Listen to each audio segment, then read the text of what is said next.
नमस्कार साथियों, VT blog इस यूट्यूब चैनल फेसबुक में आप लोग बहुत बहुत स्वागत है। मैं कन्हैयालाल आज आपको एक बड़ा धार्मिक रहस्यमय वीडियो दिखाने जा रहा हूँ। उस वीडियो देखने पर विचार विमर्श करके वीडियो को ज़्यादा से ज़्यादा शेयर करना है और लाइक भी करना है। इस पर हम कई प्रकार की धार्मिक ग्रंथों के विषय में चर्चा करेंगे और आज उस चर्चा के विषय में चर्चा करते हैं पितृपक्ष मास की। पितृपक्ष क्यों मनाया जाता है, इसके विषय में मनुष्य को आकर पितृपक्ष क्यों मनाया जाता है, इसके विषय में चर्चा करेंगे। पितृपक्ष है हमारे सदियों से चला आ रहा एक पक्ष माना जाता है। वो आसोज मास के महीने में आता है। भादव शुक्ल पक्ष की पूर्णिमा से लेकर आसोज कृष्ण पक्ष अमावस्या तक ये पितृपक्ष है वो 16 दिन के मनाया जाता है। हर इंसान को पितृपक्ष क्यों मनाना है और पितृपक्ष करने से क्या होता है, इसके विषय में बड़ी चर्चा करेंगे। पितृपक्ष इसलिए मनाया जाता है कि पितृपक्ष है वो एक हमारे मनुष्य जोनि में आकर एक धर्म और यज्ञ और पुण्य करने का महत्व एक टाइम है।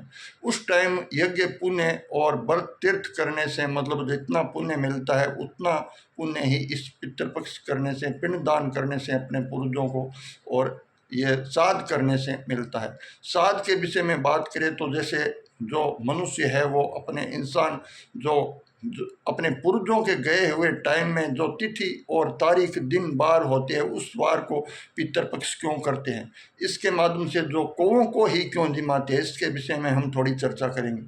पितृपक्ष क्यों मनाया जाता है, इसके विषय में चर्चा करेंगे कि इस टाइम भाई पितृपक्ष इसलिए मनाया जाता है कि जो मनुष्य को अपने किया हुआ दान पुण्य वापस काम आता है। अगर वापस काम अपनों को आता है तो अपने पूर्वजों को भी आता है। इसलिए पितृपक्ष इसलिए मनाया जाता है कि इसी टाइम में जो एक बार क्या हुआ कि महाभारत में राजा कर्ण है वो सब दुनिया जानती है। कर्ण है वो उसकी मृत्यु हो गई थी महाभारत के अंदर। मृत्यु होने के बाद कर्ण है वो इतने बड़े दानी थे कि वो स्वर्ण का दान करते थे। स्वर्ण का दान करने पर ही उसको आगे जाकर जो धर्मराज जी के पास उसको स्वर्ण ही स्वर्ण मिले, क्योंकि इसमें बताया जाता है कथाओं में पुराणों में कि किया हुआ दान है वो वापस मिल जाता है। लेकिन दोस्तों राजा कर्ण ने ओनली स्वर्ण का ही दान किया था, तो जो भगवान के जो दरी खाने में जाने के बाद धर्मराज जी के पास गए तो उसका लेखा जोखा देना पड़ा। लेखा जोखा देने पर उसका दान है वो स्वर्ण का ही नज़रों में आया। स्वर्ण का दान दिया हुआ नज़रों में आने पर उसको स्वर्ण ही स्वर्ण प्राप्त हो गए, लेकिन खाने पीने के लिए कुछ नहीं मिला। खाने पीने के लिए कुछ नहीं मिला तो राजा कर्ण ने वहाँ पर धर्मराज जी के पास एक जैसे फरियाद करी थी कि हमें खाने पीने के विषय में कुछ भी नहीं मिला है, हमें क्या खाना है क्या पीना है, इसके विषय में भगवान हमें कुछ सहायता करो। तो उसने बोला भी आपने जो मनुष्य जोनी में आकर खाने पीने के लिए कुछ अन्य दान किया भी नहीं था, क्योंकि कर्ण को एक अपने जो बल पर महत्व था कि हमने जो हम राजा है वो राजा के विषय में स्वर्ण का दान करना अच्छी, अब बहुमूल्य वस्तु का दान करना है, तो आपने स्वर्ण का ही दान किया था, आपने अन्न दान नहीं किया। तो कर्ण ने हाथ जोड़कर अपने विनती की जो धर्मराज जी के पास है कि भाई एक बार हमें वापस भेजो, और वापस भेजने पर हम जो कुछ भी होगा वो जो संसारिक इंसान की जो मर्यादा के अनुसार है वो हम काम करेंगे।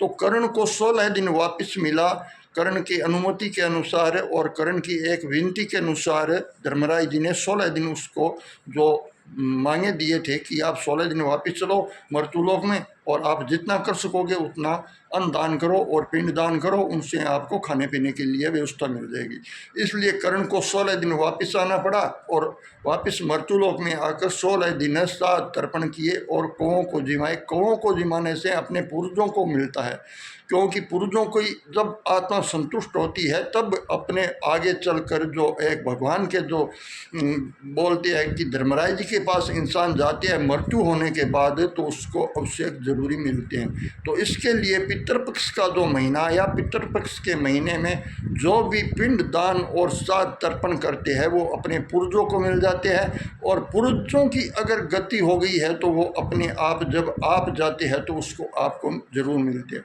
तो दोस्तों इसलिए 16 दिन है वो पितृपक्ष में मनाए जाते हैं। मैं आपको ये वीडियो द्वारा बताया है 16 दिन का जो पितृपक्ष है वो एक पुण्य और पिंड दान करने में और श्राद्ध तर्पण करने में बहुत महत्वपूर्ण ये टाइम बताया जाता है। उस दिन जो भगवान का कीर्तन करें और पिंडदान करें, और जो अपने पूर्वज है वो गए हुए की टाइम पर एक सत्संग के रूप में एक रात का मौन व्रत रख सकती है और सब कुछ कर सकती है।